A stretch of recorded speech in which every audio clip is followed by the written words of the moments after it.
Do a little comparison here between the sprayit 33,000 LVLP and the Harbor Freight Tools $15 gun. A lot of people were buying, and you know, the Harbor Freight Tools gun for 15 bucks, you can't beat it. And there's nothing. I mean, there's guns that are $30 that are exactly the same gun other places, but it's limited on how good the spray finish can be. I mean, you can make something look okay with it, and if you color sand it, buff it, and all that, it'll look pretty good.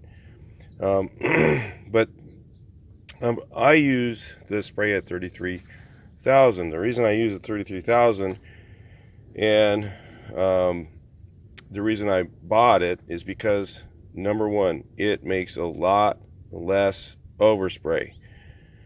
So you use a lot less material with this gun, okay? And if you're spraying around other stuff, like if you've got cars sitting around and stuff like that, and you're worried about getting some overspray on those cars, you don't want to use this gun because it makes a lot more overspray than this gun does. This one almost spits it straight out of the gun without, I mean, it's probably 95-98% transfer, efficiency transfer. It's very, very, if you have the pressure down low, really low, like around 8-9 pounds, it's like almost nothing. Okay, but it is not my only gun. Okay, it's only for doing small projects, small parts. It does not spray enough volume to do a really good complete paint job. So I have my Technopro Light, a good gun for doing that. And when you're doing a larger job, you want a good gun. The Harbor Freight one, I've done complete paint jobs with it, and they turn out okay, you know, but it's not the same. It's a lot more work to make something look good with the Harbor Freight Tools gun. So you really, honestly, you get what you pay for. You know, this gun's about 50 bucks on Amazon, and this gun's 15. So, you know, we're not comparing apples to apples. A $15 gun for 15 bucks, you know, if you don't have a spray gun and maybe you're not going to do that much stuff, or maybe it's your first spray gun or whatever, it's fine for that.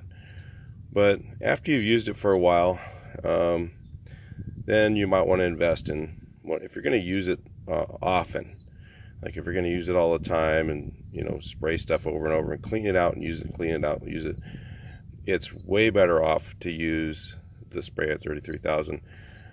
The number one reason why is the sprayit is a lot easier to clean, because once you get one little piece of crap in the Harbor Freight tool gun, it doesn't spray with the crap, so you have to sit there and clean out the spray nozzle and really check everything out, and you're going to spend more time and money in the long run, you know, fixing your Harbor Freight Tools gun than you do, you know, because you're going to be using more materials.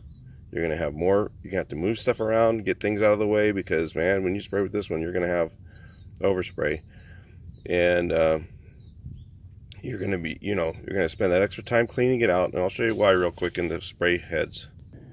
By the way, I know these guns are in no means clean. They get used all the time, and sometimes I don't have the time to clean them up really good. And like I said, the Harbor Freight one, if it's not perfectly clean, it'll give you some problems. But this one here will still spray like no problem if it's a little dirty. You know, that's like I said.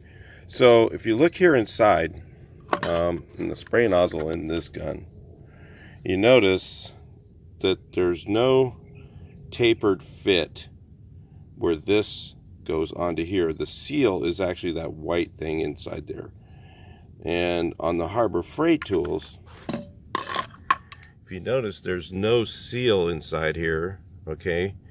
And what seals the gun is this tapered fit right here onto this tapered fit. And yeah, you know, one little tiny bit of paint or something on here, or if it gets knurled or worn or anything like that, this gun doesn't spray anymore. It just doesn't work. You just have to go get another one for 15 bucks. It's just easier than trying to clean it.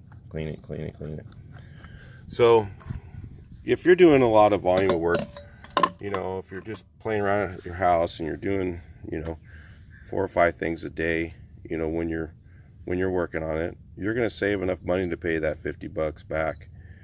And you know, you're not going to have to worry too much about your neighbor's cars as much, because it definitely has a lot less overspray than this gun. You spray this one and spray that one, you'll be like, oh my god, way different, totally different as far as the overspray goes. The quality of the finish, you know, I'd say this one might be just a little bit better than the Harbor Freight, but it's not a huge difference in the quality of finish. I mean, this is not a really high-end spray finish gun. Okay, it's not. If you're using the Techno Pro Light and you use one of these, you'll be like, oh my god, no, totally different.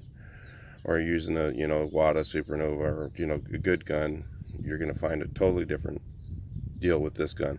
But it's great for small projects, parts, spot repair, you know, that sort of thing. You can make it work and keep it clean, you know, and it'll actually spray. You can even spray clear with it, but not a large volume of it. If you're doing any large volumes of clear, it's just too slow.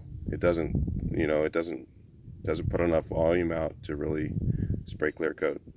So anyway, that's it for the sprayit 3000 comparison to the Harbor Freight. Talk to you in the next video. Please like, share, and subscribe.